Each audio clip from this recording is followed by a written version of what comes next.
ನಾನು ರವೆ ರೊಟ್ಟಿ ಮಾಡ್ತಾಯಿದ್ದೀನಿ ಇವತ್ತು. ರವೆ ರೊಟ್ಟಿಗೆ ಈರುಳ್ಳಿ ಒಂದು ಮೀಡಿಯಮ್ ಸೈಜಿಂದ 2-3 ಈರುಳ್ಳಿ ತೊಗೊಂಡಿದ್ದೀನಿ. ಒಂದು 4 ಹಸಿಮೆಣ್ಸಿನ್ಕಾಯಿ ಸಣ್ಣದಾಗಿ ಈ ಥರ ಹೆಚ್ಕೊಂಡಿದ್ದೀನಿ. ಒಂದು ಸಣ್ಣ ಬಟ್ಲಲ್ಲಿ ಒಂದು ಬಟ್ಲಷ್ಟು ಕಾಯಿ ತುರಿ ತೊಗೊಂಡಿದ್ದೀನಿ. ಒಂಚೂರು ಕೊತ್ತಂಬರಿ ತೊಗೊಂಡಿದ್ದೀನಿ. 1-2 ಕ್ಯಾರೆಟ್ ತೊಗೊಂಡಿದ್ದೀನಿ. ಇದು ಸೌತೆಕಾಯಿ, ಒಂದು ಸೌತೆಕಾಯಿ ತೊಗೊಂಡಿದ್ದೀನಿ ಮೀಡಿಯಮ್ ಸೈಜಿಂದು. ಇದ್ರ ಜೊತೆಗೆ ಈ ಥರ ಚಿರೋಟಿ ರವೆ, ಸಣ್ಣ ರವೆ ಇದನ್ನು ತೊಗೊಂಡಿದ್ದೀನಿ. ಅದೇ ಸೈಜಿನ ಲೋಟದಲ್ಲಿ ಕಡಲೆ ಹಿಟ್ಟು ತೊಗೊಂಡಿದ್ದೀನಿ. ಬೋಂಡ ಮಾಡ್ತೀವಲ್ಲ ಆ ಹಿಟ್ಟು. ಅದೇ ಲೋಟದಲ್ಲಿ ಮೊಸರು ತೊಗೊಂಡಿದ್ದೀನಿ, ಅದೇ ಒಂದು ಲೋಟದಲ್ಲಿ. ಇಷ್ಟು ಐಟಮ್ನ ಇವಾಗ ಒಂದು ಬೌಲಿಗೆ ಹಾಕ್ಕೊಂಡು ಮಿಕ್ಸ್ ಮಾಡ್ಕೊತೀನಿ. ಕಡಲೆ ಹಿಟ್ಟು ಹಾಕ್ಕೋತೀನಿ.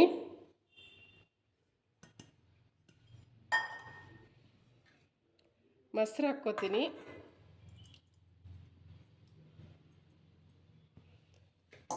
ಇದಿಷ್ಟು ಇದನ್ನು ಕಾಯಿ ತುರಿ, ಕ್ಯಾರೆಟು ಎಲ್ಲ ತುರಿದಿಟ್ಕೊಂಡಿದ್ದೀನಲ್ಲ, ಇದನ್ನೆಲ್ಲದನ್ನು ಮಿಕ್ಸ್ ಮಾಡ್ಕೊತೀನಿ ಇದರೊಳಗೆ.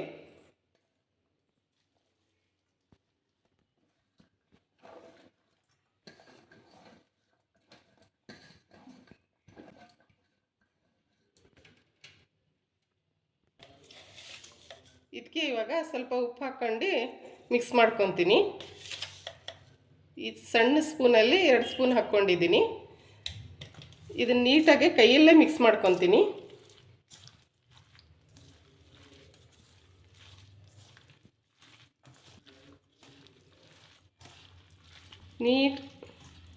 ನೀಟಾಗಿ ಎಲ್ಲ ಮಿಕ್ಸ್ ಮಾಡ್ಕೊಬೇಕು. ಇದನ್ನು ಎಲ್ಲ ಮಿಕ್ಸ್ ಆಗಂಗೆ.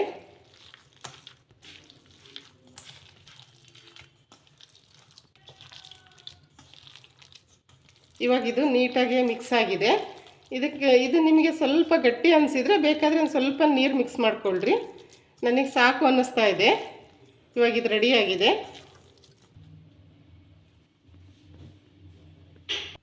ಇವಾಗ ಈ ಥರ ಒಂದು ದೋಸೆ ಹಂಚು ತೊಗೊಂಡಿದ್ದೀನಿ, ಕಬ್ಬಿಣದ ಹಂಚು. ಇದನ್ನು ಇವಾಗ ಕಾಯಕ್ಕೆ ಇಟ್ಟಿದ್ದೀನಿ. ಇದು ಸ್ವಲ್ಪ ಕಾಯಲಿ. ಇದು ಹಂಚು ಕಾದಿದೆ. ಇದಕ್ಕೆ ಇವಾಗ ಎಣ್ಣೆ ಹಾಕ್ಕೊತೀನಿ.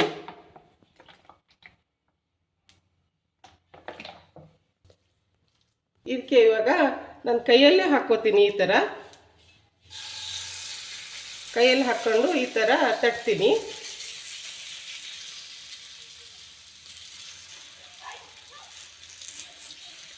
ನಿಮಗೆ ಎಷ್ಟು ದಪ್ಪ ಬೇಕು, ತೆಳ್ಳಗೆ ಬೇಕು ನೋಡ್ಕೊಂಡು ತಟ್ಟಿ.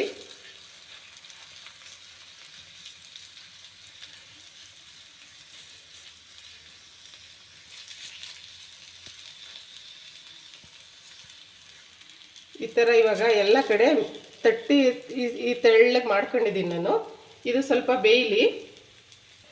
ಇವಾಗ ಇದು ಇಷ್ಟು ಬೆಂದಿದೆ. ಇದಕ್ಕೆ ಇನ್ನೊಂದು ಚೂರು ಮೇಲಿಂದ ಒಂದು ಸ್ವಲ್ಪ ಎಣ್ಣೆ ಹಾಕ್ಕೋತೀನಿ.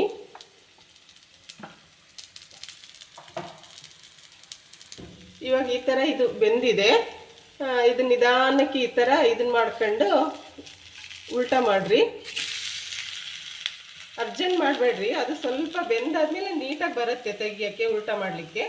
ಇವಾಗ ಇದು ಸ್ವಲ್ಪ ಬೆಂದರೆ ರೆಡಿ ಆಗುತ್ತೆ ತಿನ್ನೋಕ್ಕೆ.